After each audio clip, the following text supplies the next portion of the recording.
Chapainawabganj BNP Begum Khaleda জিয়ার মাগফেরাত কামনায় দোয়া মাহফিল অনুষ্ঠিত। মাহিদুল ইসলাম ফরহাদ, চাঁপাইনবাবগঞ্জ জেলার প্রতিনিধি।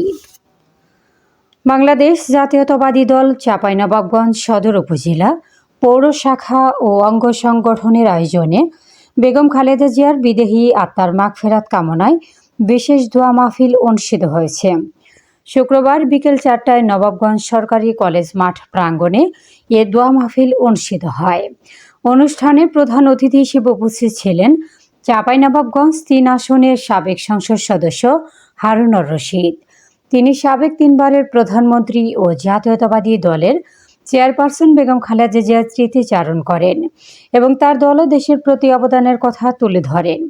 এ সময় উপস্থিত ছিলেন জেলা বিএনপির সাবেক প্রচার সম্পাদক ও সদর উপজেলার সাবেক ভাইস চেয়ারম্যান মোহাম্মদ নজরুল ইসলাম, জেলা বিএনপির কৃষক দলের আহ্বায়ক ও সাবেক উপজেলা চেয়ারম্যান মোহাম্মদ তৌসিফুল ইসলাম তোসি, জেলা যুবদলের আহ্বায়ক তবিউল ইসলাম তারিফ, জেলা ছাত্র দলের সহসভাপতি মিম ফজলে আজিম, জেলা যুবদলের সাবেক সাধারণ সম্পাদক ও জেলা যুবদল সদস্য আব্দুর রহমান অনু, জেলা ছাত্র দলের সাবেক সভাপতি মোহাম্মদ সারওয়ার জাহান, বিএনপির জেলা তাঁতি দলের আহ্বায়ক মোহাম্মদ আতাউর রহমান, পৌরসভার সাবেক কাউন্সিলর মোহাম্মদ আব্দুর বারেক, পিপি আব্দুল ওয়াদুদ, বালিয়াডাঙ্গা ইউনিয়ন বিএনপির সাধারণ সম্পাদক আতল হক কমল সহ দলের বিভিন্ন স্তরের নেতাকর্মীরা।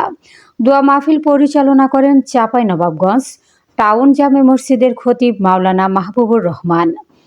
পরিশেষে দেশনেত্রী বেগম খালেদা জিয়ার বিদেহী আত্মার মাগফিরাত কামনা করে বিশেষ মোনাজাত করা হয়। দেশনেত্রী বেগম খালেদা জিয়ার রুহের মাগফিরাত একজন যে পরিবারের উপর যে অত্যাচার নিপীড়ন করেছেন তাকে সবকিছু সহ্য করতে পারে। আমরা শহীদ প্রেসিডেন্ট জিয়াউর রহমানের সান্নিধ্যে যেতে পারিনি। আমাদের মমতা দেশনেত্রী বেগম খালেদা